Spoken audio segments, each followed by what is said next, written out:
अस्सलामुअलैकुम। Welcome back to नाज academy education. उम्मीद है आप लोग सब ठीक होंगे और सेफ भी होंगे। तो चलिए आज हम देखेंगे साइंस जो हमारा स्टैंडर्ड 10th है, उसका जो साइंस फर्स्ट है उसका पहला चैप्टर जो है शक्ली कशिश ग्रेविटेशनल अट्रैक्शन जो है उसका हम इस चैप्टर का पार्ट 2 देखेंगे, एक्सप्लेनेशन करेंगे, आपको समझाएंगे। ठीक है। और आप सबसे एक रिक्वेस्ट है कि अगर आप हमारे चैनल पे नए हो तो हमारे चैनल को सब्सक्राइब कर लें और बेल आइकन को भी दबा लें ताकि जब भी हम कोई नई वीडियो अपलोड करें आपको नोटिफिकेशन मिल जाए। हमारे इस चैनल नाज अकेडमी एजुकेशन पर 8, 9, 10 के साइंस और दूसरे सब्जेक्ट समझाए जाते हैं। उसके साथ साथ आपको क्वेश्चन आंसर भी बताए जाते हैं, प्लस ग्रामर समझाए जाते हैं आपके, यानी जो भी डाउट्स होते हैं आपको क्लियर किए जाते हैं। ओके। तो आप बिल्कुल फ्री है, ये कुछ भी प्राइस नहीं है इसकी, है ना। तो आप लोग सब्सक्राइब कर लीजिए ताकि जब भी मैं कोई नई वीडियो अपलोड करूँ आपको नोटिफिकेशन मिलता रहे। और हमारे वीडियो को ज़्यादा से ज़्यादा शेयर किया कीजिए उर्दू मीडियम स्टूडेंट में ताकि वो भी इनसे फ़ायदा हासिल कर सके। ओके। तो आज हम देखेंगे जो हमारा साइंस फर्स्ट का पार्ट 2 एक्सप्लेनेशन देखेंगे इस चैप्टर का। तो चलिए स्टार्ट करते हैं। तो हम आज यहाँ से देखेंगे ज़मीन की शक्ली कुव्वत यानी क्या है, अर्थ ग्रेविटेशनल फोर्स देखेंगे। क्योंकि हमने आपको मद्दो जज़र की हालत तक समझा दिए थे पार्ट 1 में। अगर आपने वो वीडियो नहीं देखे हैं तो हम इस वीडियो के डिस्क्रिप्शन बॉक्स में लिंक मौजूद है, आप लोग वहाँ से देख लें। ओके। या तो फिर आप मेरे चैनल पे जाके प्लेलिस्ट से देख लें। ओके। तो चलिए स्टार्ट करते हैं। ज़मीन की शक्ली कुव्वत। क्या उफ़क़ी उमूदी सिमत खत्त मुस्तकीम में फेंके गए पत्थर की रफ्तार यकसा होगी या वो वक्त के साथ तब्दील होती है? किस तरह तब्दील होगी? वो पत्थर मुसलसल ऊपर क्यों नहीं जाता? कुछ बुलंदी पर पहुंचकर वो वापस नीचे क्यों गिरता है? इसकी सबसे ज़्यादा बुलंदी किस बात पर मुनहसर होती? ये सारे क्वेश्चन के आंसर जो है ना ये पैराग्राफ में मौजूद है। चलिए देखते हैं।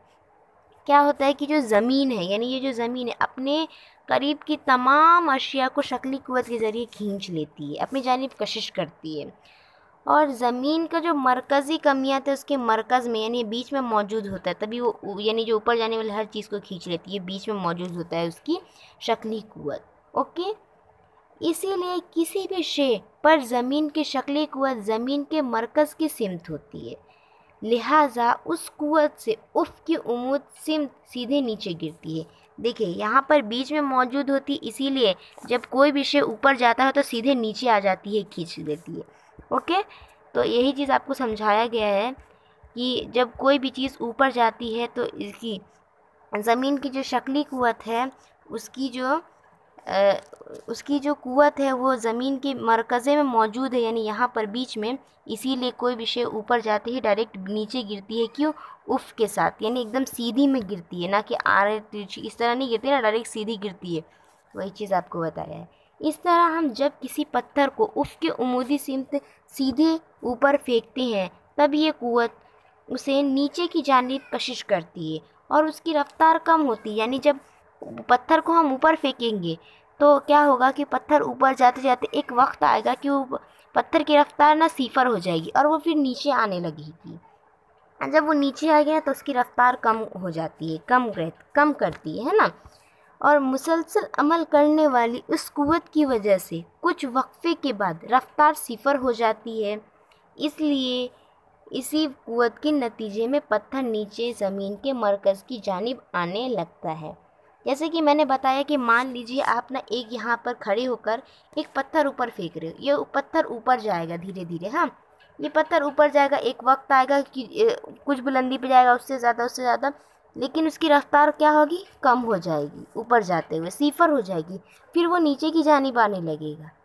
ठीक है। जब वो नीचे की जानिब आने लगे तो उसकी रफ्तार क्या होगी कि जब क्या होगी, जो ज़मीन है उसको अपनी जानिब कशिश करती रहेगी ना, इसीलिए रफ्तार सिफर हो जाती है। इसी कुव्वत की वजह से, यानी इस कुव्वत के नतीजे में ही पत्थर नीचे ज़मीन के मरकज़े की जानिब आने लगता है, यानी ज़मीन के जो मरकज़े की जानिब नीचे आने लगता है वो पत्थर। ठीक है। तो आपको यहाँ पे पत्थर की मिसाल देके समझाया गया था ज़मीन की शक्ली कुव्वत क्या होती है। ओके। इसके बाद हल करदा मिसालें थी, तो वो नेक्स्ट अगले वीडियो में आप लोग वहाँ से देख ले। उसके नीचे दिया था आइए दिमाग पर जोर दे। क्वेश्चन है, न्यूटन के कानून के मुताबिक हर एक शे दूसरे हर शे को कशिश करती है, यानी ज़मीन सेब को अपनी जानिब खींचती है, इसी तरह सेब भी ज़मीन को उतनी ही कुव्वत से अपनी जानिब खींचता है। फिर सेब ज़मीन पर क्यों गिरता है, ज़मीन सेब की जानिब क्यों नहीं जाती? यानी आपको क्वेश्चन किया गया है कि ये न्यूटन के कानून के मुताबिक हर एक शे यानी हर एक शे दूसरे शे को कशिश करती है आपस में, है ना। तो ज़मीन जो सेब को कशिश कर रही है, तो ज़मीन सेब है ना ज़मीन के नीचे गिरती है, लेकिन ऐसा क्यों नहीं होता है कि ज़मीन जो है सेब की जानिब जाती हो? ऐसा क्वेश्चन है। क्वेश्चन अच्छा है, लेकिन क्वेश्चन पूछा उसने, तो इसका आंसर ये है कि ज़मीन की शक्ली कुव्वत की वजह से चाँद ज़मीन के अतराफ़ गर्दिश करता है। ज़मीन के अतराफ़ गर्दिश करने वाले मसनूई सैयारे पर यही अमल होता है, और चाँद और मसनूई सैयारे ज़मीन के अतराफ़ गर्दिश करते हैं, लेकिन वो सेब की यानी उनको ज़मीन अपनी जानिब कशिश करती है, लेकिन वो सेब की तरह ज़मीन पर नहीं गिरते। ऐसा क्यों होता है? चाँद और मसनूई सैयारे की अपने अपने मदार में उनकी रफ़्तार से ऐसा होता है। ये रफ़्तार ना होती तो वो ज़मीन पर गिर गए होते। यानी जो क्या होता है कि इसमें सैयारे का बताया गया हो कि जो मसनूई सैयारा इंसान रॉकेट जो लॉन्च करता है वो क्यों नहीं गिरता ज़मीन पे, मतलब उनका बताया हुआ था। तो वो चीज़ बताया कि जो ये मसनूई सैयारे हैं वो ज़मीन पर क्यों नहीं गिरते सेब की तरह, तो ये ना उनके अपने अपने मदार से उनकी रफ़्तार की वजह से ऐसा होता है, और ये रफ़्तार ना होती तो वो ज़मीन पर गिर गए होते। लेकिन ये सेब का जो क्वेश्चन है इसमें ऐसा है कि सेब की कुव्वत भी उतना ही लगता है, लेकिन क्या होता है कि जो ज़मीन है, ज़मीन की जो कमियत ज़्यादा, मतलब ज़मीन की जो कुव्वत है वो ज़्यादा होती है, इस वजह से सेब को नीचे आना पड़ता है, यानी सेब उसकी कशिश की वजह से ज़मीन पर गिरती है। अगर क्या होता है कि अगर सेब की जो कुव्वत है ना अगर ज़्यादा होती तो है ना उस ज़मीन से ज़्यादा होती, तो अब ज़मीन को उसके पास जाना पड़ता, ऐसा होता। ठीक है, तो उम्मीद है आपको समझा होगा। चलिए देखते हैं आगे। अब आपको नेक्स्ट पॉइंट दिया गया है ज़मीन का शक्ली इसरा, यानी ज़मीन का जो शक्ली इसरा क्या है, अर्थ ग्रेविटेशनल एक्सीलरेशन। ठीक है, ओके। ज़मीन के करीब की तमाम अशिया पर शक्ली कुव्वत असर होता है। न्यूटन के दूसरे कानून के मुताबिक किसी शे पर अमल करने वाली कुव्वत से उस शे में इसरा पैदा होता है, उसको ज़मीन का शक्ली इसरा कहते हैं, और इसे जी हुर्फ से जाहिर करते हैं।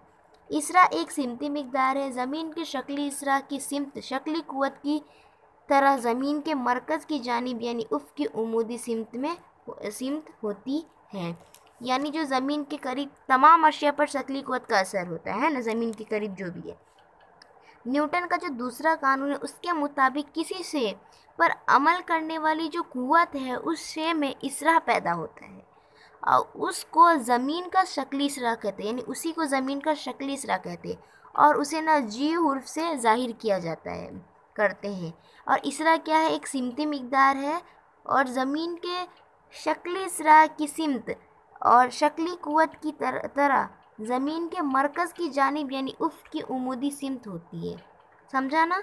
यानी आपको ये जो जब आप हल करदे मिसालें सॉल्व करेंगे तो उसमें समझ में आएगा कि ए बराबर हमेशा जी होता है। ठीक है, ए यानी एसिलरेशन, और एसिलरेशन को किससे जाहिर करते हैं, जी हुर्फ से। ठीक है, ये चीज़ हमेशा याद रखना। चलिए देखते हैं आगे नेक्स्ट पॉइंट, यानी इसका क्या है चैप्टर का। तो आपको नेक्स्ट पॉइंट दिया गया है सतह ज़मीन पर जी की कीमत। ठीक है, चलिए देखते हैं क्या है। न्यूटन के कानून के मुताबिक ज़मीन के मरकज़ से आर फासला पर एम यानी कमियत वाले जिस्म पर कुव्वत शक्ल यानी एफ, और उस जिस्म का इसरा जी मतलब जी दिए गए तरीके से मालूम कर सकते हैं। तो चलिए मसावाते हैं उसको देख लेते हैं और हम समझ ही लेते हैं इसके साथ साथ ही। ओके, तो देखिए यहाँ पे दिया गया है F इक्वल जी एक कैपिटल ए में और एक स्मॉल ए में है अपॉन टार स्क्वायर, ये वाला।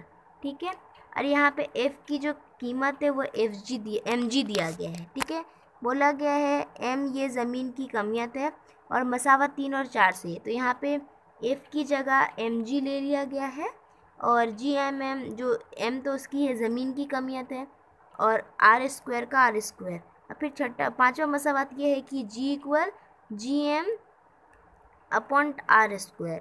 फिर G बराबर GM/R²। ये छठी मसावात, इसको नाम दिया गया है। क्यों क्या है?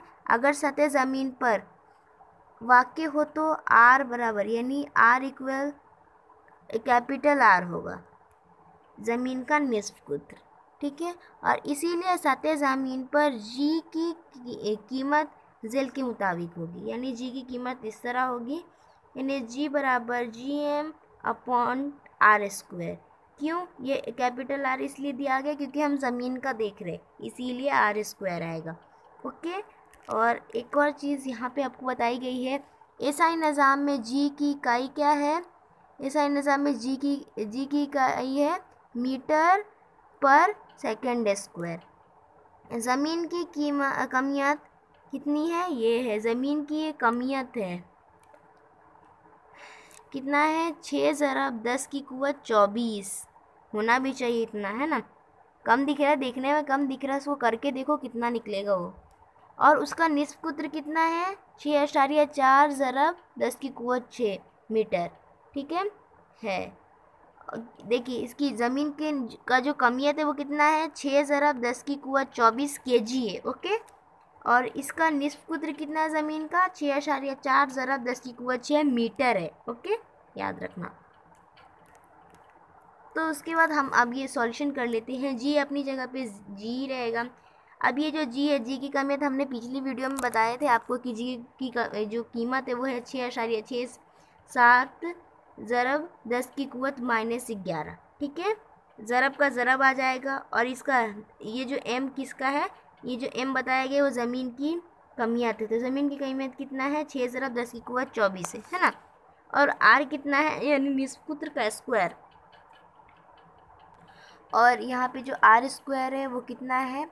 हम लोग इसका यानी जो ज़मीन की निस्फ कुत्र है वो ले लेंगे और स्क्वायर का स्क्वायर लगा देंगे, हो गया। इसको आप सॉल्यूशन करें तो इसका आंसर निकलेगा आपको 9.77 मीटर पर सेकंड स्क्वायर। इसको मसावात 7 दे दिया। क्यों? क्योंकि यहाँ पे मसावात 6 में कीमत रखने पर, ये मसावात 6 है, इसमें हमने कीमतें डाली सबकी। जी क्या है? जी हमें जी की कमी है, जी जो मुस्तकिल है वो कभी भी चेंज नहीं होगी, ठीक है। चाहे आप मरीख पे रहो या तो फिर आप ज़मीन पे रहो, किसी भी सैयारे पे रहो, ये जी की कीमत कभी भी चेंज नहीं होगी, ठीक है। हाँ, और ये जी जो है यानी ये एसिलेशन वाला ये चेंज होगा। अगर आप मरीख पे जाते हो तो चेंज हो जाएगा, यानी कैपिटल जी जो है वो कभी चेंज नहीं होगा, जो उसकी जो कीमत है वो कभी चेंज नहीं होगी। लेकिन स्मॉल जी की जो कीमत है वो हमेशा चेंज होगी। कब? अगर आप ज़मीन पे हो तो उसकी जो कीमत है वो अलग होगी, अगर आप मरीख पे हो तो उसकी जो कीमत है वो अलग होगी, है ना। तो आप उम्मीद है आपको समझा होगा। और यहाँ पे देख लेते हैं आखिरी की जो लाइनिंग है उसमें क्या बताया गया है। क्या है? ये इसरा सिर्फ ज़मीन की कमियत यानी m और इसके निस्फ कुत्र r पर मुनस्सिर होता है, इसीलिए वो ज़मीन पर किसी भी शे के लिए यकसा होता है, शे की किसी भी खुसूसियत पर मुनस्सिर नहीं होता है, ठीक है। तो चलिए अब आगे देखते हैं नेक्स्ट पॉइंट क्या है। कोई भी डाउट हो ना तो कमेंट करके पूछ लेना। हमारा नेक्स्ट पॉइंट है जी की कीमत में होने वाली तब्दीली, ठीक है। चलिए देखते हैं जी की कीमत में कौन सी तब्दीली होती है। ओके, क्या इसका अलीफ है सतह ज़मीन पर तब्दीली। क्या सतह ज़मीन पर हर जगह जी की कीमत यकसा होगी? इसका जवाब है नहीं, इसका जवाब नहीं है। ओके, इसकी वजह यह है कि ज़मीन की शक्ल मुकम्मल कुर्रवी नहीं, यानी ज़मीन जो पूरी तरह से गोल नहीं है, क्योंकि ऊपर से थोड़ी सी चपटी है, इसलिए इसकी सतह पर मुख्तलिफ नुकात का ज़मीन के मरकज़ से फासला नुक्ता के मुकाम के मुताबिक बदलता है। ज़मीन अपने महवर के गिर्द घूमने की वजह से कुतबैन के करीब उसकी शक्ल सपाट है और इस्तवाई इलाका उभरा हुआ है, यानी ज़मीन का निस्फ कुत्र कुतबैन पर कम और खत्ते इस्तवा पर ज़्यादा होता है। इसीलिए जी की कीमत कुतबैन पर सबसे ज़्यादा यानी 9.832 मीटर पर सेकंड स्क्वायर है, और वहाँ से खत्ते इस्तवा पर जाते वक्त बतरिश कम होती जाती है। इस्तवाई इलाके में जी की कीमत सबसे कम यानी 9.78 मीटर पर सेकंड स्क्वायर है। यानी क्या है कि आपको क्वेश्चन एक पूछा है, क्या सतह ज़मीन पर हर जगह जी की कीमत यकसा होगी? तो इसका आंसर है नहीं। क्यों? क्योंकि जो ज़मीन है वो कुर्रवी नहीं है, इसीलिए इसकी सतह पर मुख्तलिफ नुकात का जो ज़मीन के मरकज़ से फासला नुक्ते के मुकाम के मुताबिक ना बदलता है। और ज़मीन अपने महवर के गिर्द, यानी जब वो अपने महवर के गिर्द घूमती है, चक्कर अपना पूरा करती है, इसकी वजह से कुतुबैन के करीब ना उसकी शक्ल जो है ना वो सपाट है, यानी चपटी है, और इस्तवाई इलाका क्या उभड़ा हुआ है। ओके, यानी मतलब ऐसा राउंड की तरफ, यानी उभड़ा हुआ है। और यानी ज़मीन का जो निस्फ कुदरत कुतुबैन पर कम, और ख़त्ते इस्तवा जो है ना, ख़त्ते इस्तवा हमको मालूम ना कहाँ है, ख़त्ते इस्तवा पर ज़्यादा होता है। और हमको पता है ना, ख़त्ते इस्तवा, ख़त्ते सरतान, ख़त्ते जद्दी, है ना, तो ख़त्ते इस्तवा पर है ना कम होता है, मतलब ख़त्ते इस्तवा पर ज़्यादा होता है, इसीलिए जी की जो कीमत है ना कुतुबैन पर सबसे ज़्यादा होती है। यानी सबसे ज़्यादा होने का मतलब कितना, 9.832 मीटर पर सेकंड स्क्वायर। और हम लोग भी जी की कीमत में 9.8 लेते हैं ना, आपको पता होगा, आपने 9th में पढ़ा है इसके बारे में, जी के बारे में। 9 ये हमेशा जो है ना, ये शक्ल इसके बारे में पढ़ा है। 9.8 हम लोग लेते हैं ना ज़मीन का वज़न जब ये करते तो, है ना, अपने टीचर आप लोग को समझाई होंगी इसके बारे में। तो क्या होता है कि और वहाँ से मतलब ख़त्ते इस्तवा जो है पर जाते वक्त बतरिज कम होती जाती है, इस्तवाई इलाके में क्या होता है कि जो जी की कीमत है ना सबसे कम, यानी कितना होता है, 9.78 मीटर पर सेकंड स्क्वायर है। ओके, यानी 9.78 मीटर पर सेकंड है। ओके, अब बे देखेंगे, बे में क्या है, ऊंचाई के मुताबिक तब्दीली किस तरह होती है। अभी तो हमने इसके किस तरह पढ़ा, सतह के ज़मीन में यानी सतह के मुताबिक तब्दीली अभी हमने पढ़ा, अब ऊंचाई के मुताबिक तब्दीली पढ़ेंगे। इसमें क्या है, सतह ज़मीन से ऊपर जाते वक्त नुक्ते का मरकज़ से फासला बढ़ता है, और मसावत 5 के मुताबिक जी की कीमत कम होती जाती है। ज़मीन की सतह से शे की ऊंचाई ज़मीन के निस्फ कुत्र के मुकाबले बहुत ही कम होने की वजह से उस ऊंचाई से जी में होने वाली तब्दीली कम होती है। मिसाल के तौर पर ज़मीन का निस्फ कुत्र कितना है, 64 यानी 6400 किलोमीटर है। ज़मीन की सतह से 10 किलोमीटर बुलंदी पर उड़ने वाली हवाई जहाज़ का ज़मीन के मरकज़ से फासला 6400 किलोमीटर से 6410 किलोमीटर तक, यानी 10 किलोमीटर बढ़ने से जी की कीमत में होने वाली तब्दीली बहुत ही मामूल होती है। और अगर हम किसी मसनूई सैयारे के मुतालिक सोचते हैं, तब ज़मीन की सतह उसकी बुलंदी की वजह से जी की कीमत में होने वाली तब्दीली को ध्यान में रखना होगा। कुछ मखसूस बुलंदी के लिए जी की कीमत में होने वाली तब्दीली नीचे जदोल में दी हुई है। हम वो जदोल भी देखेंगे, पहले ये समझ लेते क्या है कि हमने देखा कि सतह ज़मीन से जो ऊपर जाते वक्त क्या होता है, उसके नुक्ते का जो मरकज़ है ना फासला बढ़ता जाता है। और मसावत 5 हमने देखा था, मसावत 5 क्या था, ये था G = GM upon R square, sorry small है, स्मॉल आर है, स्मॉल R स्क्वायर। इसके मुताबिक हम मालूम कर सकते हैं जी की जो कम होती जाती है ना, इसके मुताबिक जी की जो कीमत है कम होती जाती है, इसके मुताबिक बोला है ना। चलिए इसको हटा लेते हैं।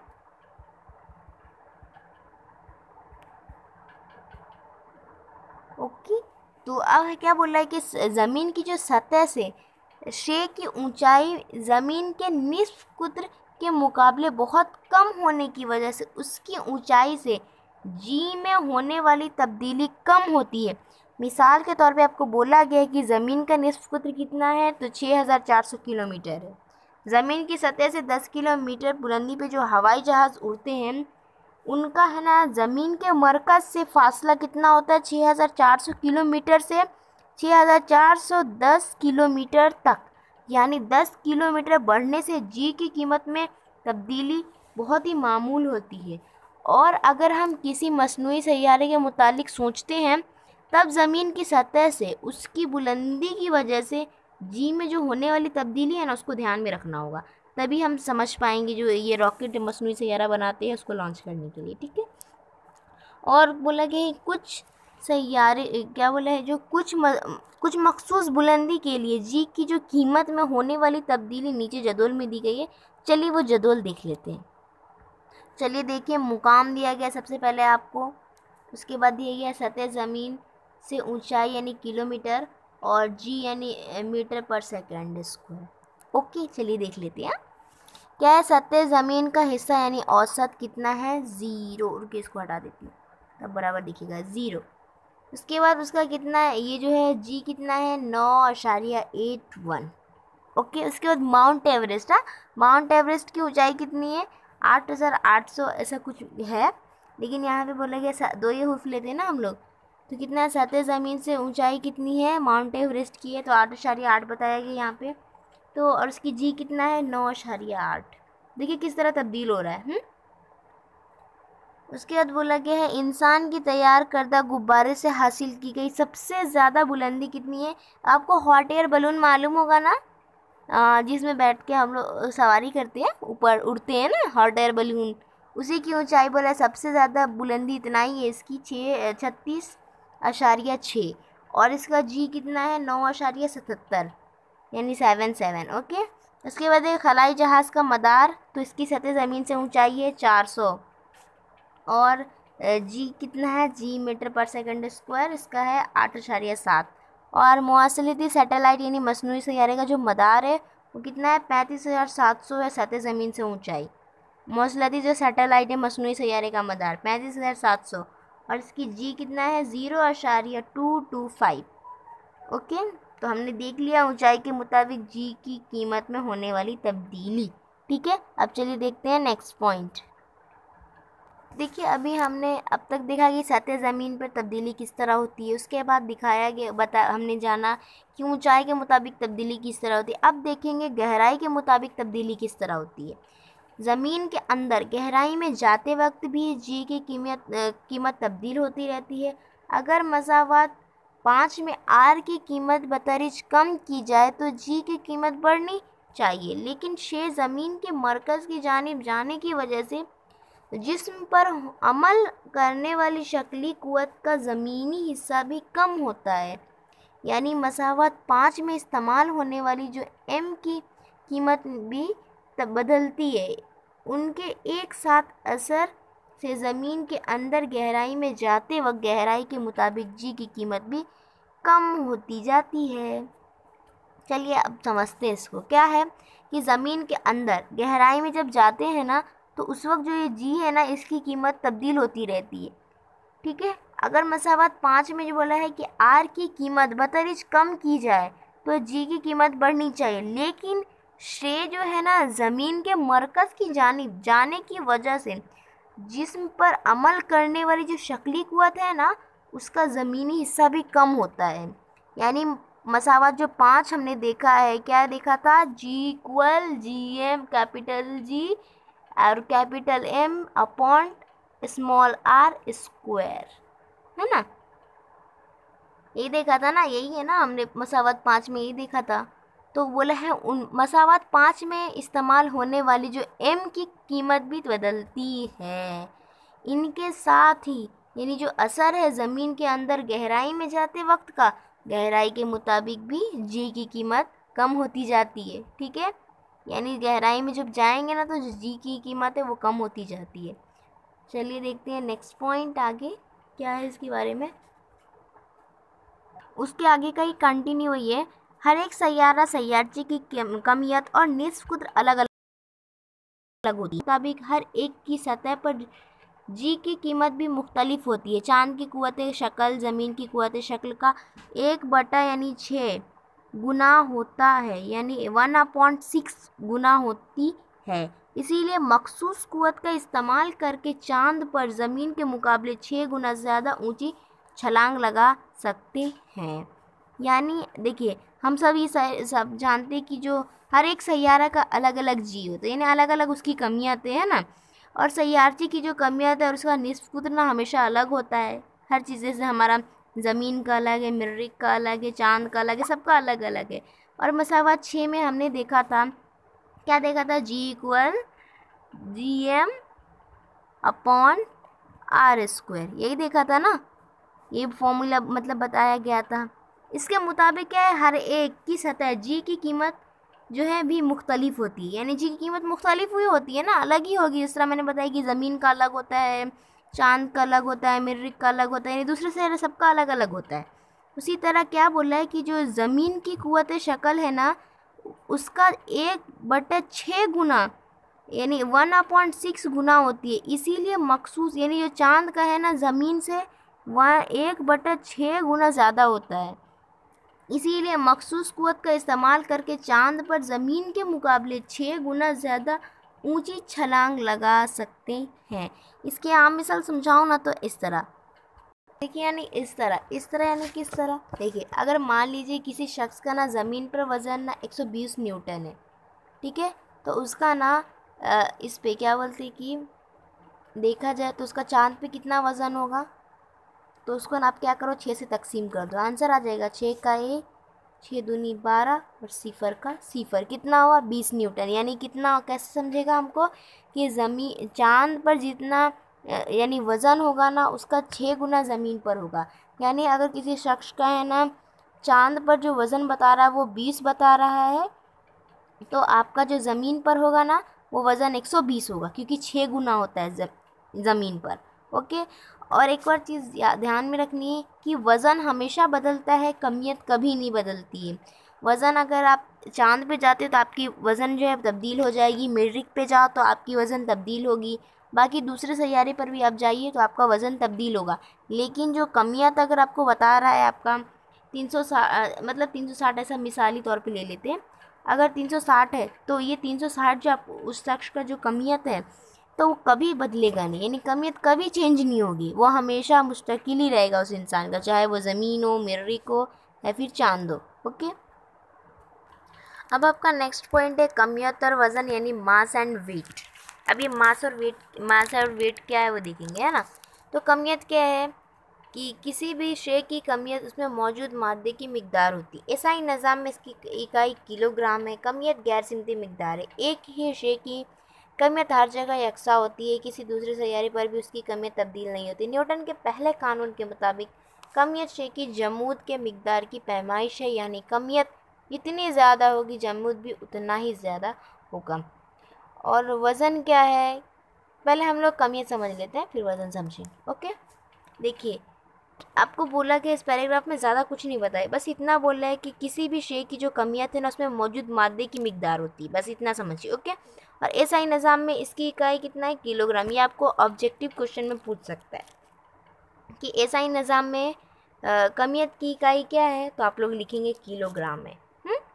और कमियत एक गैर सिमती मिकदार है, और एक ही यानी अगर आपका जो कमियत अगर ज़मीन पर कितना है, अगर 500 कमियत है या फिर उससे ज़्यादा है, 2000 है, इतना कमियत है, तो ये कमियत जो 2000 है ना आपका, वो कभी चेंज नहीं होगा, चाहे आप चांद पे हो या मरीख पे हो या फिर किसी दूसरे सैयारे पे हो। ठीक है, यानी आपकी जो कमियत है वो हमेशा यकसा रहेगी, कभी भी मतलब हर जगह यकसा होगी, कहीं पर भी चेंज नहीं होगी, है ना, किसी भी सैयारे पे चेंज नहीं होगी, बस इतना है। और मैंने आपको इससे पहले वाले उसमें जो हमने पढ़ रहे थे कि वो गहराई के मुताबिक जो तब्दीली, उसके नीचे वाला जो पॉइंट था हर एक सैयारे की सैयारची वाली कमियत का, तो उसमें ही मैंने आपको समझा दी थी ना, एक वो 1/6 वाला चांद और ज़मीन का जो समझाने का था, तो समझाई ना, उसमें भी मैंने आपको समझाई थी कि वज़न हमेशा चेंज होता है, कमियत कभी भी चेंज नहीं होता, ये बात हमेशा याद रखेंगे आप लोग। ठीक है, उसके बाद बोला कि न्यूटन के पहले कानून के मुताबिक, न्यूटन का पहला कानून क्या था, जमूद यानी इनर्शिया, है ना। और न्यूटन का जो पहले कानून के मुताबिक है ना, कमियत की जो शे के जमूद के मिकदार की पैमाइश है। ओके, यानी जो कमियत जितनी ज़्यादा होगी जमूद भी उतना ही ज़्यादा होगा, समझा ना। अब वज़न क्या है, अब हम लोग वज़न देखेंगे। हाँ, किसी जिस्म को ज़मीन जिस कुव्वत से कशिश करती है उस कुव्वत को वज़न कहते हैं। इसकी डेफिनेशन ना याद रखो, क्योंकि क्या हो सकता है आपको पूछ ले, है ना। किसी जिस्म को ज़मीन जिस कुव्वत से कशिश करती है उस कुव्वत को वज़न कहते हैं। एम कमियत वाले जिसमें ज़मीन की शक्ली कुव्वत F = 4 की बिना पर, = 4 हम लोग ने देखे थे, मसावा 4 ये था, F इक्वल mg, ये हमेशा होता।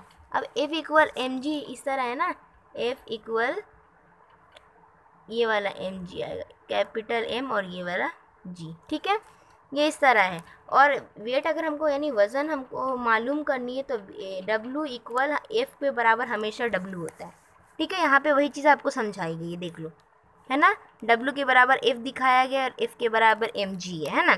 और G का जो है ना कितना है, G बराबर Gm अपॉन R स्क्वायर, वही चीज़ समझाया था और कुछ नहीं है इसमें, ओके।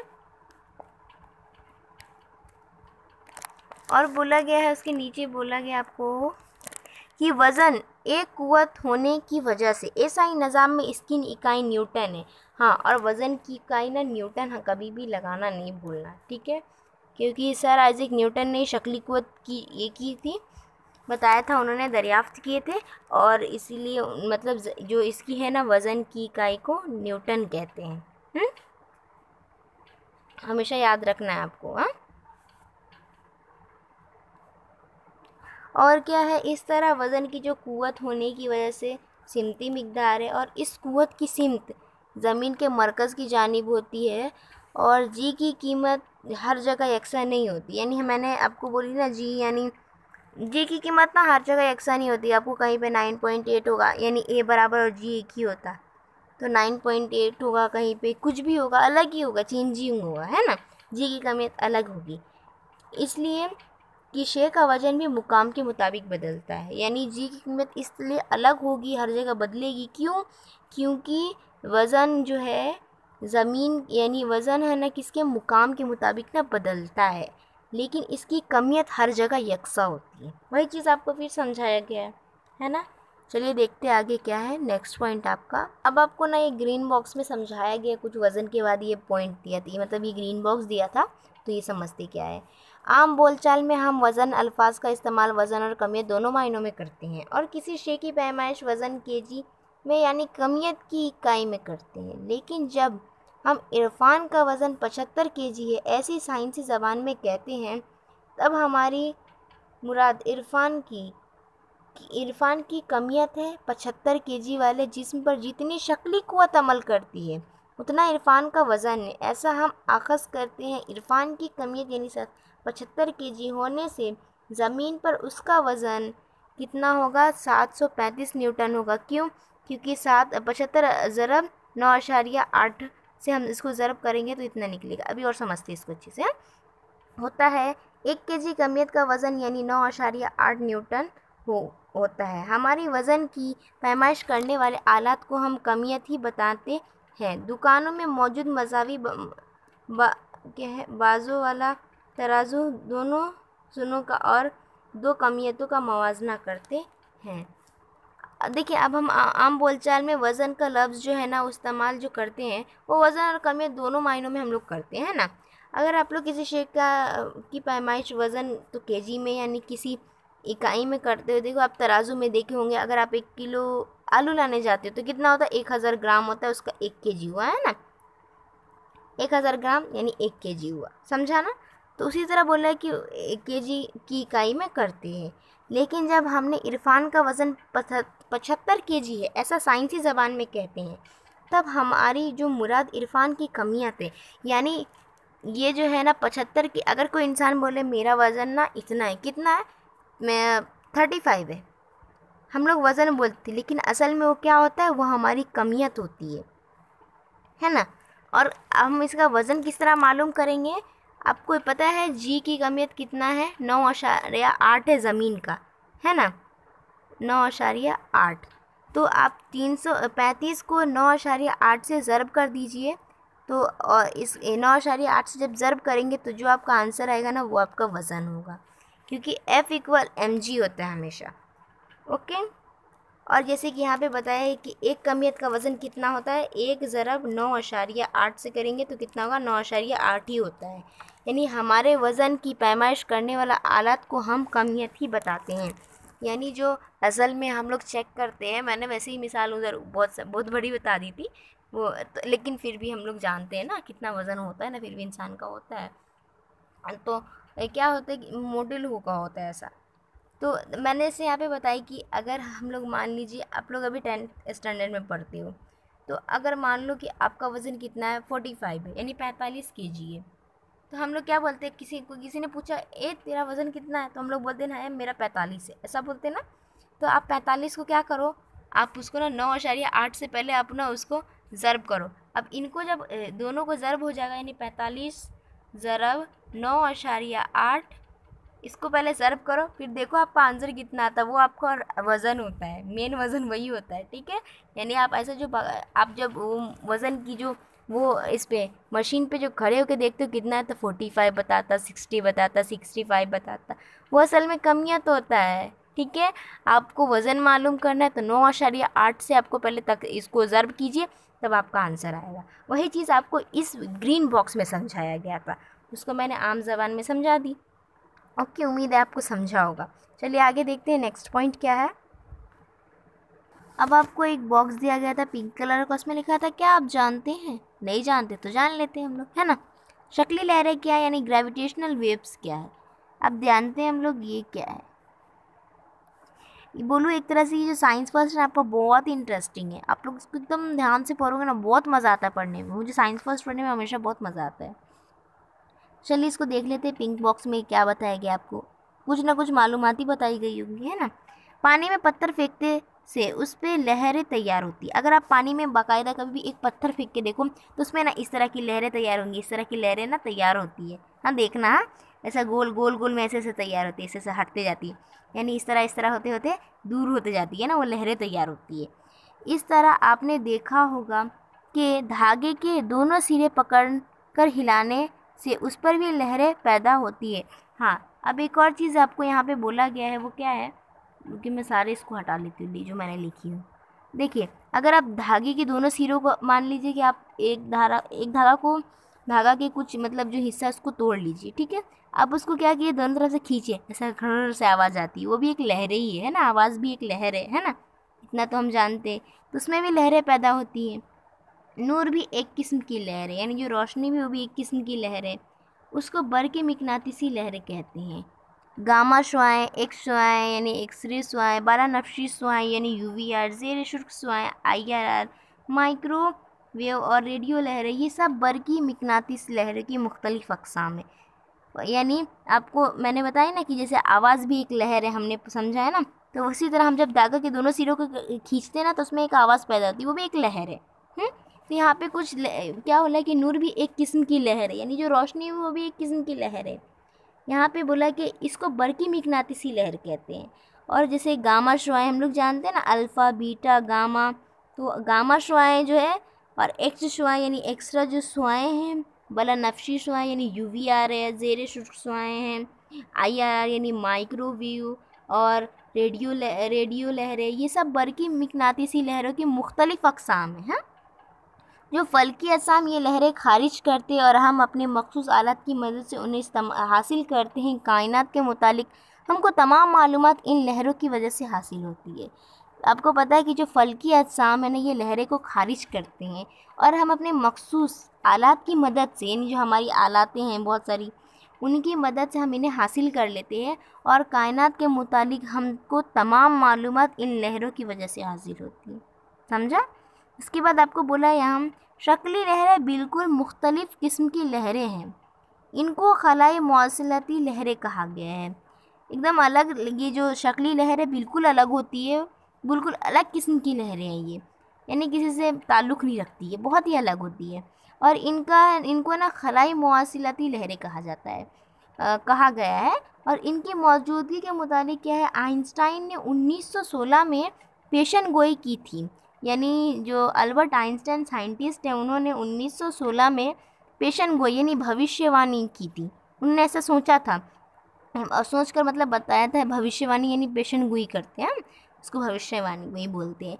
ये लहरें बहुत कमज़ोर होने की वजह से उन्हें तलाश करना बहुत मुश्किल होता है, और फल्की अज़साम से खारिज होने वाली शक्ली लहरें को ढूंढने के लिए साइंसदानों ने बहुत ही हसास आलात तैयार किए हैं। उनमें LIGO यानी laser interferometric gravitational wave observatory अहम हैं। यानी पता है आपको सर, जो अल्बर्ट आइंस्टाइन ने पेशन गोई की भविष्यवाणी की इस लहर के बारे में, और बताया कि ये लहरें बहुत कमज़ोर होती है और ये कमज़ोर होने की वजह से उन्हें तलाश करना बहुत मुश्किल होता है इस लहरों को। और फल्की अजसाम जो है हमारा, उसमें जो खारिज होने वाली शक्ली लहरें को ढूंढने के लिए जो साइंटिस्ट हैं हमारे, उन्होंने बहुत हसास आलात तैयार किए हैं।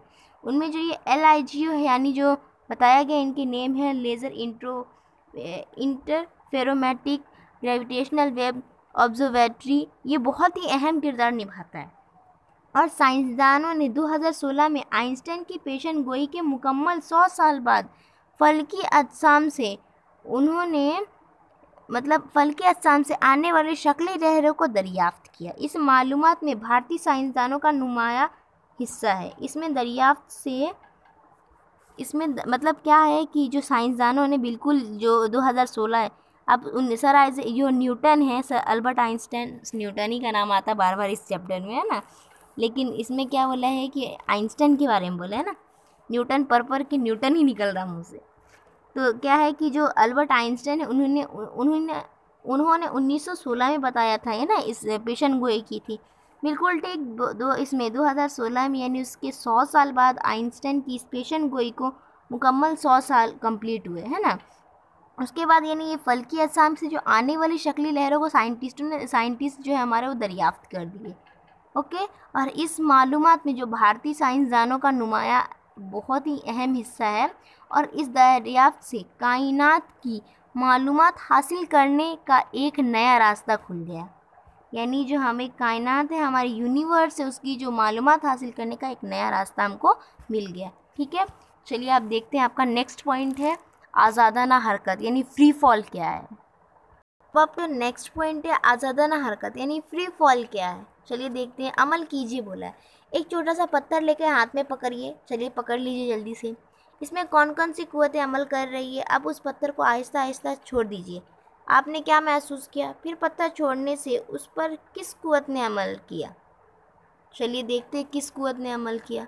हम जानते हैं कि ज़मीन की शक्ली कुव्वत तमाम अजसाम पर अमल करती है।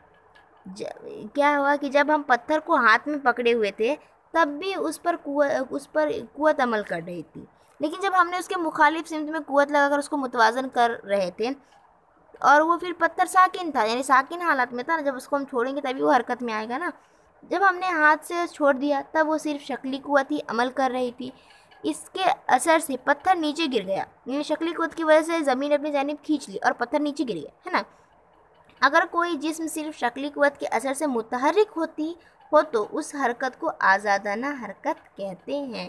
इसकी डेफिनेशन याद रखना बहुत इंपॉर्टेंट है, इसको याद रखना बहुत ज़रूरी है। ठीक है, यानी पत्थर की जो आज़ादाना हरकत होती है, वो हरकत आज़ादाना हरकत में इब्तदाई रफ्तार सिफर होती है, यानी जो इब्तदाई रफ्तार है यानी यू हमेशा सिफर होगी। ठीक है, आज़ादाना हरकत में। हाँ, और अगर आपको इब्तदाई रफ्तार किसी सॉल्यूशन में आपको कोई मतलब न्यूमेरिकल दिया गया, आप उसको सॉल्यूशन दिया होगा, लेकिन अगर आपको सवाल में इब्तदाई रफ्तार 0 बताता है तभी लिखना 0। अगर उसमें इब्तदाई रफ्तार दिया होगा 1 सेकेंड 10 सेकेंड कुछ इस तरह, तो वो लिखना पड़ेगा, 0 नहीं लिखना वरना गड़बड़ हो जाएगा।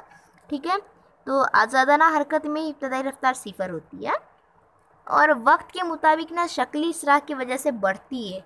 और ज़मीन पर आज़ादाना हरकत के दौरान हवा से रिगुड़ की वजह से जिस्म की जो हरकत में ना मज़ाहमत होती है, यानी रुकावट होता है, और जिसमें मज़ाहमती कुव्वत भी अमल करती। इसीलिए सही मायनों में आज़ादाना हरकत हवा में मुमकिन नहीं है, वह सिर्फ खला में ही मुमकिन है। यानी देखिए क्या होता है कि जो जिस्म इसमें आज़ादाना हरकत जो होती है ना, हवा में रिगुड़ होता है, और इसकी वजह से जिस्म की ना हरकत में क्या होती है, रुकावटें पैदा हो जाती है और जिस्म पर मुज़ाहमती कुव्वत भी ना अमल करने लगती है।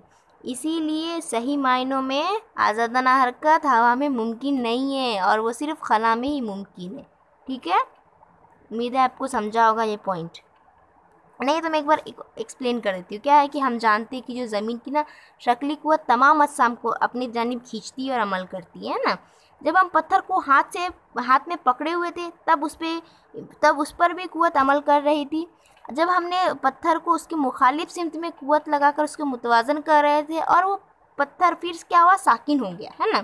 जब हमने हाथ से छोड़ दिया तो सिर्फ शक्ली कुव्वत ही अमल कर रही थी। हाँ, शक्ली कुव्वत अमल कर रही थी क्योंकि शक्ली वो ऊपर से हमने नीचे छोड़ा ना, तो नीचे की जानिब आ रही, तो शक्ली नीचे की जानिब आ रही है ना, तो शक्ली कुव्वत अमल करेगी और शक्ली कुव्वत अपनी जानिब हर चीज़ को खींचती है। तो इसके असर से पत्थर नीचे गिर गया। अगर कोई जिस्म सिर्फ शक्ली कुव्वत के असर से मुतहरिक हो तो उसे हरकत को आज़ादाना हरकत कहते हैं। यानी अगर कोई जिस्म सिर्फ शक्ली कुव्वत के असर से मुतहर्रिक हो तो उस हरकत को आज़ादाना हरकत कहते हैं। ठीक है, ये इसकी डेफिनेशन याद रखना। यानी पत्थर की आज़ादाना हरकत होती है और आज़ादाना हरकत में इब्तदाई रफ्तार हमेशा सिफर होता है और वक्त के मुताबिक शक्ली इसरा की वजह से बढ़ती है। ज़मीन पर आज़ादाना हरकत के दौरान से रिगुड़ की वजह से जिस्म की हरकत में मज़ामत होता है और जिसमें मज़ामती कुव्वत भी अमल करती है। इसीलिए सही मायनों में आज़ादाना हरकत हवा में मुमकिन नहीं है, वो सिर्फ खला में ही है। ठीक है, चलिए देखते हैं नेक्स्ट पॉइंट। ये ना उसके आगे का है, उसको कंटिन्यू कर लेते हैं हम लोग। क्या है कि आज़ादाना हरकत से ना जिस्म की ज़मीन पर गिरते वक्त रफ्तार उसके दरकार वक्त हम न्यूटन की मसावात का इस्तेमाल करके मालूम कर सकते हैं।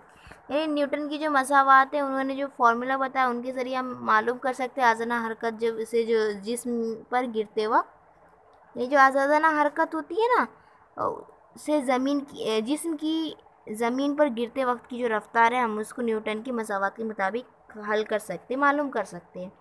आज़ादाना हरकत में इसरा यानी जी होता है और इब्तदाई रफ्तार यू होता है। यानी इब्तदाई रफ्तार यू यानी सिफर ही होती है। आज़ादाना हरकत में हमने ऊपर में भी यही पढ़ा है ना, और इसका इस्तेमाल करते हुए झेल के मुताबिक मसावातें हासिल होती है। ये तीनों मसावातें ना बहुत इंपॉर्टेंट है, आपको हमेशा याद रखनी है। V इक्वल GT यानी वेलोसिटी का ये है, और ये S जो है ना स्पीड है, और V स्क्वायर यानी ये वेलोसिटी का स्क्वायर वाला रहा, तब आप मालूम करोगे। तीसरा वाला, उसके बाद यहाँ है सीधे ऊपर फेंकी गई शे की हालत का मुताला करते वक्त जी की कीमत जी की बजाय जी लेना होगा, क्योंकि उस रफ्तार का इसरा रफ्तार के मुखालिफ सिमत में होता है। जी की कदर इतनी होने पर भी उस इसराह की वजह से पत्थर की रफ्तार बढ़ने की बजाय कम होती जाती है। चाँद और मसनूई सैयारे भी सिर्फ ज़मीन की शक्ली कुव्वत के असर से ही मुतहरिक रहते हैं, इसलिए वो भी आज़ादाना हरकत की मिसालें हैं। अब देखिए क्या है, सीधे ऊपर जो फेंकी गई शे है कि जो हरकत का मुताला अगर आप करते हो ना, तो उसकी वक्त क्या है, जी की कीमत जी की बजाय जी लेना होगा। ओके, समझा है ना? मतलब उसका मुताला जब आप करते हो ना, तो उसका मुताला करते वक्त जी की कीमत जी की बजाय जी लेना होगा। ठीक है, क्योंकि उसका जो रफ्तार का इसरा रफ्तार की जो मुखालिफ सिमत में होता है, यानी उसकी रफ्तार ना उसकी इसरा के रफ्तार के मुखालिफ सिमत में होता है, यानी उल्टे जानिब होता है। और जी की जो कद्र इतनी होने पर भी इसराह की वजह से पत्थर की रफ्तार बढ़ने की बजाय कम होती जाती है।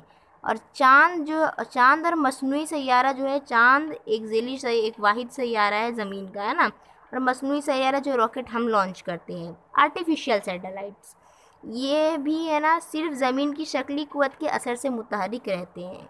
इसीलिए यानी कि इसमें कोई चेंजेस नहीं आता ना, ये अपनी ये जो मदार है वो पूरी करते रहते हैं ना, इसीलिए वो भी आज़ादाना हरकत की मिसालें हैं। ठीक है, चलिए आगे देख लेते हैं आपका क्या पॉइंट्स है, वो समझ लेते हैं। आपको दिया गया है पिंक बॉक्स में, क्या आप जानते हैं, क्या आप जानते हैं, चलिए जानते हैं, नहीं जानते तो हम बता देते हैं। ज़मीन पर किसी एक मुकाम पर जी की कीमत तमाम अशिया के लिए यकसा होती है। यानी ज़मीन पे जो जी की कीमत होती है एक मुकाम पर तमाम अशिया के लिए एक बराबर होती, यकसा होती। इसीलिए कोई भी दो अशिया एक ही बुलंदी से छोड़ने पर एक ही वक्त में पहुंचती है। उनकी कमियत या दीगर कोई भी खुसूसियात उस वक्फे पर असरअंदाज नहीं होती है। देखिए, अगर आप कोई भी एक मुकाम से ना दो चीज़ को छोड़ेंगे अलग कमियत वाली की, तभी वो एक ही वक्त पे ज़मीन पे पहुंचती है। क्यों? उनकी जो कमियत होती है ना, दिगर कोई भी खुसूसियात उस वक्फे पर असरअंदाज नहीं होती। ऐसा कहा जाता है कि जो साइंटिस्ट गलीलियो गलीली थे, उन्होंने तकरीबन 1590 में इटली के पेशा शहर में एक तजुर्बा करके एक साबित किया था कि एक झुके हुए मीनार से दो अलग अलग कमियत की गेंदें एक ही वक्त में नीचे छोड़ी गई, तब वो एक ही वक्त ज़मीन पर गिरी। ठीक है, और उसके बाद बोला गया कि हम एक वज़नी पत्थर और एक पर अगर ऊंचाई से एक ही वक्त में छोड़े तब वो एक ही वक्त में ज़मीन पर पहुंचते हुए दिखाई नहीं देती। हवा क्या होता है, ऐसा क्यों होता है? जबकि हमने अभी पढ़ा कि अगर एक ही जगह से दो चीज़ों को फेंका जाए, वो अलग कमियत की हो, तभी वो एक ही वक्त पे ज़मीन पे पहुंचती है। लेकिन यहाँ ऐसा क्यों हो रहा है कि अगर एक पत्थर को और पर को फेंका जाए ऊंचाई से, तो क्यों नहीं होती? रीज़न क्या है कि जो पर है ना, उसकी हवा की जो मज़ाहमती क़ुव्वत की वजह से ना पर हवा में उड़ता हुआ आहिस्ता आहिस्ता नीचे गिरता है और ज़मीन पर धीरे से पहुँचता है। और हवा की वजह से जो पत्थर पे अमल होने वाली क़ुव्वत है ना, उसके वज़न से बहुत कम होती है और पत्थर की हरकत पर कम असर होता है। इसके बावजूद साइंसदानों ने ये तजुर्बा खला या हवा की गैर मौजूदगी में करके ये साबित किया है कि पत्थर और पर दोनों अशिया एक ही वक्त में ज़मीन पर पहुंचती है। जबकि हमने अभी ऊपर देखा किया कि जो पत्थर और पर को छोड़ा गया तो पत्थर पहले पहुंच गया ऐसा लगा ना, और जो ये है पर वो धीरे धीरे हवा में तैरते हुए गिरा है ना, आहिस्ता आहिस्ता नीचे आया और ज़मीन पर पहुंचा। लेकिन फिर भी जो साइंटिस्ट उन्होंने तजुर्बा किया खला या फिर हवा की गैर मौजूदगी में करके ये साबित किया उन्होंने कि पत्थर और पर दोनों अशिया एक ही वक्त में ज़मीन पर पहुंचती है। अगर हवाले के लिए देखिए तो ये वेबसाइट दी गई है https जो है www.youtube.com/watch। ये जो आपको वेबसाइट दी गई है, आपके सर्च कीजिए, आपको आंसर मतलब दिखाया जाएगा ये वीडियो इसके ऊपर, ठीक है। उसके आगे देखते हैं नेक्स्ट क्वेश्चन। नेक्स्ट जो पॉइंट है आपका वो देखते हैं। अब आपका नेक्स्ट पॉइंट है शक्ली तवानाई बिल कवर यानी ग्रेविटेशनल पोटेंशियल एनर्जी क्या है। गुज़िश्ता जमात में आपने तवानाई बिलकवा के मुतालिक सीखा है। आपको पता है तवानाई बिलकवा क्या होती है? तवानाई बिलकवा यानी ऐसी तवानाई जो जमा हो से तवानाई बिलकवा कहते हैं। और तवानाई बिल हरकत क्या होती है? ऐसी तवानाई जो हरकत में हो उसे तवानाई बिल हरकत कहते हैं, ठीक है। याद रखना ये बात, क्योंकि जैसे फॉर एग्ज़ाम्पल हम लोग मिसाल के तौर पे ले लेते हैं कि आपके घर का जो फ़ैन है, आप उसका ना स्विच ऑन करो, पंखा क्या होता है, घूमना स्टार्ट हो जाता है ना, तो क्या होता है, वो हरकत में रहता है। ये तवानाई बिल हरकत हुआ। अगर आप जैसे ही स्विच ऑफ करते हो तो क्या होता है, पंखा रुक जाता है ना। तो क्या होता है कि जब पंखा जैसे रुकता है तो वो तवानाई बिल हरकत हो जाए, तवानाई बिल कवा हो जाता है। क्यों? क्योंकि उसमें सारी तवानाई जमा हो जाती है, इसीलिए वो तवानाई बिल कवा हो गया। और आपने नाइन्थ स्टैंडर्ड में पढ़ा है कि तवानाई बिल कवा के मुतालिक बहुत सारी बातें सीखी हैं ना। शे की मखसूस हालत या मुकाम की वजह से इसमें जो तवानाई जमा होती है उसे तवानाई बिल कवा कहते हैं। देखिए अभी मैंने आपको समझाई ये बात है ना। ये तवानाई निस्बती होती है और सतह से शे की ऊंचाई बढ़ाने पर वो बढ़ती जाती है। हम जानते हैं कि एम कमियत वाले और ज़मीन की सतह से एच बुलंदी पर मौजूद शे की शक्ली तवानाई बिल कवा यानी MgH होती है। ये याद रखना, MgH होती है, क्योंकि अभी जब आप फॉर्मूला इसका बनाओगे ना तब समझ में आएगा ये होती है। और सतह ज़मीन पर वो सिफर होती है। एच की कमियत यानी हाइट यानी ऊंचाई की कमियत ज़मीन के निस्फ कद्र के मुकाबले बहुत ही कम हो तो हम जी की कीमत को मुस्तकिल मान सकते हैं। और ऊपर दिया गया जो ज़ाब्ता है MgH इस्तेमाल कर सकते हैं, लेकिन एच की कीमत ज़्यादा होने पर जी की कीमत बुलंदी के मुताबिक कम होती है, क्योंकि बुलंदी के मुताबिक ना हमेशा कम होती है, इसलिए माइनस में आती है। अभी देखेंगे हम लोग। शे ज़मीन से लामहदूद फासले पर हो तो जी की कमियत ना सिफर होती है। अगर लामहदूद फासले पे हो तो क्या होती है, सिफर होती है जी की कमियत, याद रखना। और शे पर ज़मीन की शक्ली क़ुव्वत असर नहीं करती है, तब उस शे पर है ना ज़मीन की जो शक्ली क़ुव्वत है असर जो है ना नहीं करती है। यानी जो शक्ली क़ुव्वत की एक्स्ट्रा रहती होगी ना, यानी उसकी क़ुव्वत से ज़्यादा होती होगी, इसीलिए उस पर असर नहीं करता है शक्ली क़ुव्वत। इसीलिए वहाँ से की शक्ली क़ुव्वत तवानाई बिलकवा भी सिफर मानना ज़्यादा मुनासिब होता है। अगर फासला उससे भी कम हो तो तवानाई बिलकवा सिफर से कम यानी मनफी रहती है। समझा? अब क्या शे ज़मीन की सतह से एच बुलंदी पर हो तो उसकी शक्ली तवानाई बिलकवा क्या होगी। अब देखिए इसका पॉइंट क्या बना, Gmm/R+H। R+H इसलिए बना, उसका क्या बोला गया था, एच हमको पता है इसका है ऊंचाई का है ना। और यहाँ पे बोला गया है कि जो आर है ना निस्फ कुत्र है, तो R+S हो गया। और ये जो माइनस लगा हुआ है ना, माइनस वो नीचे की जानिब यानी मनफी हो रही है, नीचे आती है ना तवानाई, जो शक्ली तवानाई बिलकवा बताई गई है मनफी होती है ना। यानी नीचे की तरफ आती रहती, इसीलिए मनफी हो जाता है, तो इसीलिए मनफी लगाया गया। तो मनफी G(m)/r+h ये शक्ली तवने बिलकवा का फॉर्मूला है, आपको याद रखना है हमेशा, ठीक है। चलिए देखते हैं नेक्स्ट पॉइंट। अब आपका नेक्स्ट पॉइंट है गुरैश शक्ली रफ्तार, यानी एस्केप वेलोसिटी क्या होती है, ठीक है। अब जानते हैं हम लोग क्या होती है। इसकी ना डेफिनेशन पहले समझ लीजिए क्या है। इसमें जो डेफिनेशन दी गई है ना वो थोड़ा सा ये है, समझ में शायद ना हो, लेकिन मैं जो बोलूँगी वो बहुत ही ईजी या बहुत ही समझ में आ जाएगी, ठीक है।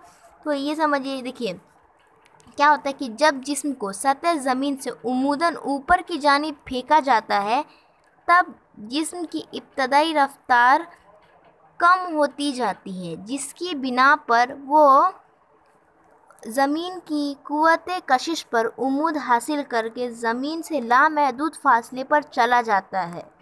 उस जिस्म की शक्ली गुरेज रफ्तार कहते हैं, यानी उस शे को, उस जिस्म की जो शक्ली गुरेज रफ्तार कहते हैं उसी को, ठीक है। समझा ना मैंने जो समझाए। अब चलिए, अब हम जो आपके पैराग्राफ में दिया गया वो समझ लेते हैं, आपकी बुक्स में जो है। ये मेरा डेफिनेशन था, मतलब इसको इस तरह समझाया जाता है ना। आप लोग उसको लिख भी लो, ताकि अगर आपको पूछे शक्ली गुरेज रफ्तार की तारीफ तो आपको पता होना चाहिए, ठीक है। आप जानते हैं कि गेंद ऊपर फेंके तो उसकी रफ्तार कम होती जाती है, ये ज़मीन की शक्ली कशिश की वजह से होता है, और एक मखसूस बुलंद पर जाकर उसकी रफ्तार 0 हो जाती है और वहाँ से नीचे गिरने लगती है। इसकी ज़्यादा से ज़्यादा बुलंदी इसकी रफ्तार पर मुनहसर होती है, न्यूटन के तीसरे मसावात की बिना पर। अब देखिए ये जो फॉर्म है, पहले क्या समझ लेते हैं। आप मान लो एक बच्चा है, वो बॉल को ऊपर फेंक रहा है, वो बॉल ऊपर जाती जाएगी, एक वक्त आएगा उसकी रफ्तार 0 हो जाएगी, कम हो जाएगी, फिर वो नीचे गिरने लगेगा। अब वो नीचे गिरने लगेगी तो किस वजह से, ज़मीन अपनी शक्ली कुव्वत की वजह से उसे नीचे खींच लेती है ना। तो क्या होता है कि इसकी जो ज़्यादा से ज़्यादा बुलंदी है ना, इसकी इब्तदाई रफ्तार पे मुनहसर होती है। अब उसकी इब्तदाई रफ्तार जितना होगी उसी की इस पे जाएगी। अब हमने देखा है कि जो अभी हम आगे पढ़ेंगे कि 11.2 होता है, इतना होगा ना तभी ज़मीन की शक्ली कुव्वत से बाहर जा पाएगा, शक्ली कशिश से, है ना। तो अब बेचारा बॉल का तो उतना होगा नहीं, है ना, नहीं है ना उसके पास उतनी एनर्जी, तभी तो उसको खींच ले रहा है ना ज़मीन। तो उसकी क्या होती है, उसकी इब्तदाई रफ्तार 0 हो जाएगी, है ना। वो एक वक्त आएगा कि उसकी 0 हो जाएगी, इस वजह से मतलब क्या होता है कि उसकी जो ज़्यादा से ज़्यादा जो बुलंदी है ना उसी की पे मुनहसर होता है, उसकी इब्तदाई रफ्तार पे ही मुनहसर होता है वो चीज़। तो गेंद ऊपर फेंकी, वो रफ्तार कम होती है, फिर वो नीचे आ जाती है। ये ज़मीन की शक्ली कुव्वत कशिश की वजह से होता है, और एक मखसूस बुलंदी पर जाकर उसकी रफ्तार 0 हो जाती है ना, और वो वहाँ से नीचे गिरने लगती है। इसकी ज़्यादा से ज़्यादा बुलंदी उसकी रफ्तार पे मुनहसर होती है। अब न्यूटन के तीसरी मसावात क्या है, आपने स्टैंडर्ड 9 में इसके 3 फॉर्मूले देखे हैं। तो इसका जो तीसरा फॉर्मूला क्या है, ये है v² u² + 2as। अब ये जो a है ना, a की जगह आप g लिखते हो, g की जो कितनी कीमत होती है ना, आप वो डालते हो, 9.8 डालते हो, या फिर जो भी कीमत दी हुई होती है वो डालना पड़ता है, ठीक है। तो अब क्या है यहाँ पर, एक सेकेंड इसको हटाती हूँ फिर समझाती हूँ। देखिए अब क्या है, ये इसकी फॉर्मूला हो गया न्यूटन का। v क्या है, गेंद की आखिरी रफ्तार है। हाँ, आखिरी रफ्तार क्या हो गया, 0 हो गया, a बराबर -g, ठीक है। 0 बराबर u² का u² 2 का 2 हो गया, और a की जगह -g आ गया, क्योंकि यहाँ पे -g बोला, a इक्वल -g, तो a की कीमत कितना है, -g, तो -g ले लेंगे, और s क्या बोला है यहाँ पे, s की जगह s आ जाएगा, इसीलिए क्या होगा, s इक्वल u² बटे 2g हो गया, सॉल्यूशन हो गई। ये जो क्या है, गेंद की ज़्यादा से ज़्यादा ऊंचाई बताया गया है ना। अब क्या है कि जो गेंद की इब्तदाई रफ्तार जितनी ज़्यादा होती है ना, उतनी ज़्यादा ऊपर जो गेंद जाती है उतनी बुलंदी पर जाती है, यानी इब्तदाई रफ्तार जितनी होगी गेंद उतना ही ज़्यादा ज़मीन की कशिश का मुकाबला कर सकती है और उतना ही ज़्यादा ऊंचाई पर जा सकती है, ठीक है। जैसा कि आपने ऊपर देखा कि जी की जो कीमत है सतह ज़मीन से ऊंचाई के मुताबिक कम होती जाती है।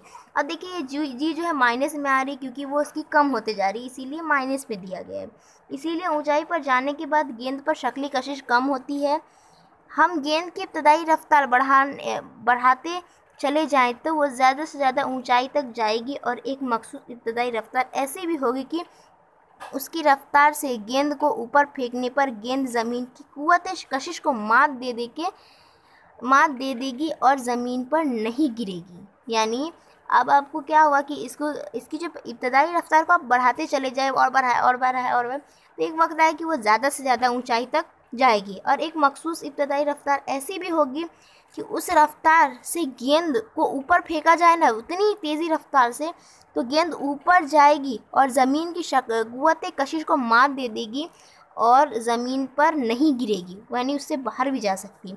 अब इसका जो आगे का पैराग्राफ है उसमें देखते हैं। यानी इब्तदाई रफ्तार की उस मखसूस कीमत को गुरैश शक्ली रफ्तार कहते हैं। अब गुरैश यानी एस्केप वेलोसिटी कहते हैं, ठीक है। उसी इब्तदाई रफ्तार को, यानी इब्तदाई रफ्तार पे ही मुनस्सर होती है ये शक्ली गुरैश रफ्तार, क्योंकि जितना उसका ये इब्तदाई रफ्तार होगा ना उतना ही ऊंचाई तक, उतना ही बुलंदी तक जाएगी, उतना ही ऊंचाई जाएगी है।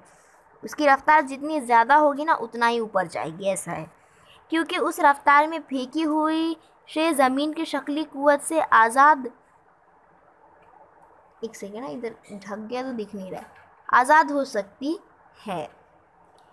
हम तवानाई के बका के कानून का इस्तेमाल करके आगे दिए गए तरीके से गुरैश शक्ली रफ्तार के ज़ाब्ते मालूम कर सकते हैं। अब क्या है, इब्तदाई रफ्तार गुरैश शक्ली रफ्तार के मसावी होने पर शे ज़मीनी सतह से सीधा और ऊपर जाने पर ज़मीन की शक्ली कशिश से आज़ाद हो जाती है। शक्ली कशिश की कुव्वत फासले के मुरब्बे के माकूस तनासब में होने से वो कुव्वत लामहदूद फासले पर ही सिफर हो जाती है। यानी शे को उस कुव्वत से आज़ाद होने के लिए लामहदूद फासले पर जाना ज़रूरी होता है। यानी शे लामहदूद फासले पर ही सिफर हो जाती है। और मतलब क्या है कि यानी शे जो लामहदूद फासले पर जाकर साकिन हो जाएगी। समझा? यानी इस पैराग्राफ में ज़्यादा कुछ नहीं बताया गया, ये बात बताई गई है कि इब्तदाई रफ्तार और गुरैश शक्ली रफ्तार के मसावी होने पर शे ज़मीनी सतह से सीधा ऊपर जाने पर ज़मीन की जो शक्ली कशिश से ना आज़ाद हो जाती है। हाँ, यानी इब्तदाई रफ्तार गुरैश शक्ली रफ्तार की मसावी होने पर शे ज़मीनी सतह से सीधा ऊपर जाने पर ज़मीन की शक्ली कशिश से आज़ाद हो जाती है, यानी फ्री हो जाती है, उससे बाहर चले जाती है, यानी ज़मीन से बाहर चले जाती है।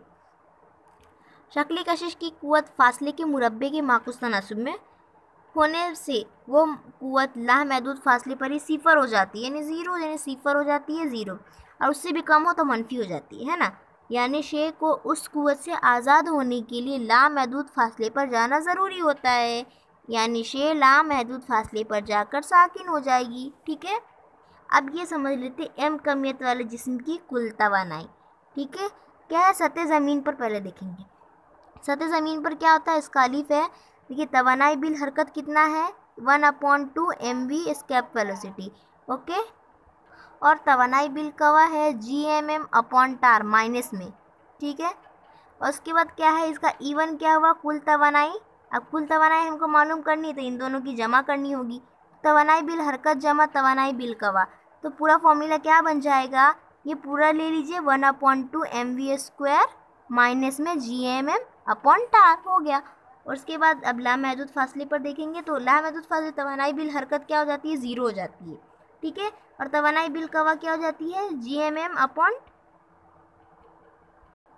यानी ये जो तवानाई बिल कवा होगी वो होगी minus capital G capital M और स्मॉल m अपॉन इन्फिनिटिव, यानी लामहदूद फासला इक्वल ज़ीरो होगा। अब जब हम इन दोनों की जमा करेंगे यानी एनर्जी 2 हो जाएगी, तब कुल तवानाई है ना E2 हो जाएगा। इसको E1 नाम दिया गया था, इसको E2 नाम दिया गया है ना। तो ये कुल तवानाई जब इनको हम प्लस करेंगे, तवानाई बिल हरकत जमा तवानाई बिल कवा, तब ये सिफर है, ये सिफर है, तो क्या होगी, ये भी सिफर होगी। ठीक है, समझा ना। चलिए देखते हैं आगे क्या है, नेक्स्ट पॉइंट। अब आपका ये आखिरी बॉक्स है इस चैप्टर का और ये ख़त्म है। इसके बाद ये चैप्टर आपका, क्या आप जानते हैं, नहीं जानते, तो चलिए हम बता देते हैं आपको। खला में अदम तवाज़न की कैफियत।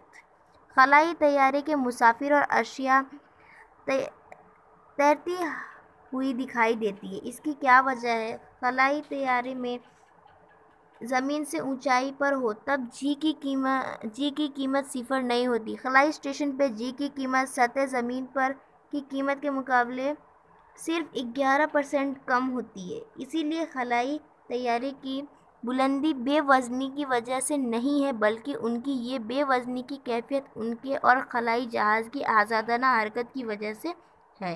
तैयारे के मदार में रफ्तार की वजह से वो हकीकन ज़मीन पर नहीं गिरता, तब भी उन पर शक्ली क़ुव्वत का अमल होने से वो आज़ादाना हरकत ही करते हैं और आज़ादाना हरकत की रफ्तार शे की खुसूसियात पर मुनहसर नहीं होती। मुसाफिर तैयारा और उसकी चीज़ें यकसा रफ्तार से आज़ादाना घूमती रहती, इसीलिए कोई शे हाथ से छोड़ने पर मुसाफिर की निस्बत से वो साकिन होती है और बेवज़न होने का एहसास होता है। अब ये क्या है? खला में अदम तवाज़न की कैफियत, वो देखेंगे हम लोग। अब क्या है कि जो खलाई तैयारे के जो मुसाफिर होते हैं ना, और उनकी जो चीज़ें होती हैं बिल्कुल हवा में ना तैरती हुई नज़र आती है। जैसे आप देखो, वो जो पर का बताया था, वो तैरता हुआ आहिस्ता ज़मीन पे गिरता है, वैसे ही तैरता हुआ रहता है वो बस। हाँ, इसकी क्या वजह है, वो रीज़न पूछा है ना, क्या वजह है? तो वजह ये है कि ये खलाई तैयारे ना ज़मीन से ऊंचाई पर हों, तब भी जी की कीमत है ना सिफर नहीं होती है। और जो खलाई स्टेशन है ना, उसकी जो जी की कीमत होती है वो सतह ज़मीन पर की कीमत के मुकाबले सिर्फ 11% कम होती है, सिर्फ 11% कम होती है। इसीलिए जो खलाई तैयारी की जो बुलंदी है ना, बेवजनी की वजह से नहीं है, बल्कि इनकी ये बेवजनी की कैफियत इनके और खलाई जहाज़ की आज़ादाना हरकत की वजह से है। ठीक है।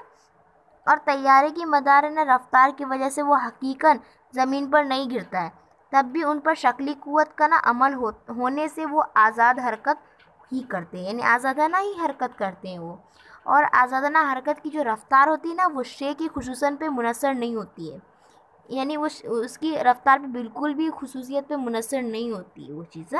और मुसाफिर तैयारा और उसकी जो चीज़ें यकसा रफ्तार से आज़ादाना घूमती रहती है, यानी घूमती रहती है, तैरती रहती है बस। इसीलिए कोई शे अगर हाथ से छोड़ने पर मुसाफिर की जो निस्बत से ना वो साकिन हो जाती है और बेवज़नी शे का एहसास होता है और वो तैरती रहती है। इसी के साथ आपका ये चैप्टर ख़त्म होता है। पहला जो चैप्टर है आपका शक्ली कशिश, ग्रेविटेशनल अट्रैक्शन, ये चैप्टर ख़त्म हो गया। और जो आपका उसमें जो हल करदा मिसालें हैं, मैं उसके लिए अलग से वीडियो बनाऊंगी और उसमें आपको बिल्कुल कोई भी डाउट नहीं रहेगा, उसमें सारे आपको समझाऊंगी मैं। ठीक है। अगर आपको इस चैप्टर में मेरे पार्ट 1 और पार्ट 2 में जो भी अगर डाउट होगा ना, आप लोग कमेंट कर दीजिएगा, मैं आपको समझा दूँगी। ओके। और जो भी लिंक मैंने बोली हो डिस्क्रिप्शन बॉक्स में मौजूद है, आप लोग वहाँ से देख ले पार्ट 1 का। ठीक है। तो उम्मीद है आपको ये चैप्टर समझा होगा। हमारे वीडियो को ज़्यादा से ज़्यादा शेयर कीजिए उर्दू मीडियम स्टूडेंट में, और हमारे चैनल को ज़रूर सब्सक्राइब कीजिए। And thanks for watching my video. ठीक है। अल्लाह हाफिज़। अपना टेक केयर, अपना ख्याल रखिए। अगर आपको इस चैप्टर के क्वेश्चन आंसर चाहिए तो प्लीज़ कमेंट कीजिए। ओके।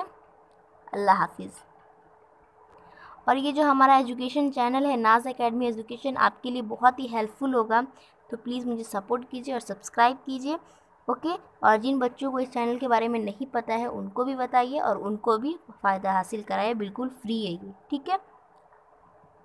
टेक केयर, अपना ख्याल रखिए। अल्लाह हाफिज़।